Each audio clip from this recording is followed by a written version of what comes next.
ᱥᱟᱹᱜᱩᱱ ᱥᱮᱛᱟᱜ ᱨᱤᱞᱟᱹᱢᱟᱞᱟ ᱴᱤᱵᱷᱤ ᱯᱟᱦᱴᱟ ᱠᱷᱚᱱ ᱤᱧᱜᱮ ᱞᱚᱠᱷᱢᱚᱬ ᱢᱩᱨᱢᱩ ᱥᱟᱱᱟᱢ ᱠᱚᱜᱮ ᱞᱟᱥᱟᱲᱦᱮᱫ ᱜᱚᱰ ᱟᱨ ᱡᱚᱦᱟᱨ ᱛᱮᱦᱮᱧᱟᱜ ᱠᱷᱚᱵᱚᱨ ᱵᱟᱰᱟᱭ ᱢᱟᱲᱟᱝ ᱨᱮ ᱱᱮᱦᱚᱨ ᱯᱮᱭᱟᱹᱧ ᱨᱤᱞᱟᱹᱢᱟᱞᱟ ᱴᱤᱵᱷᱤ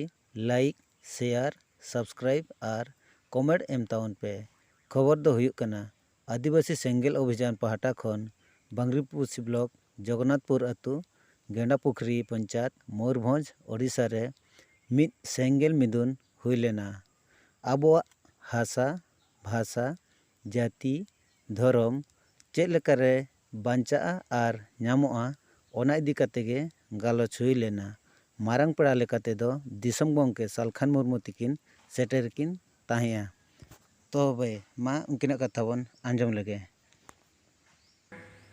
अडिगान पार्टी रे हो अबुरी नेता मेना को एमएलए एमपी को आदो उनको दो आबुआ नो हासा भाषा जाति धर्म लगी तो बाको रोड़ा उनको दो एका भाषण को एक भाषण आबो दबो एने आबो सरेन आबो जोम आबो न्यू आबो तन बड़ाय लेकिन धर्म को बचावा भाषा को बचावा हासा को बचावा अब ओलो पढ़ा गिद्रे को नौकरी को बचावा ओना रे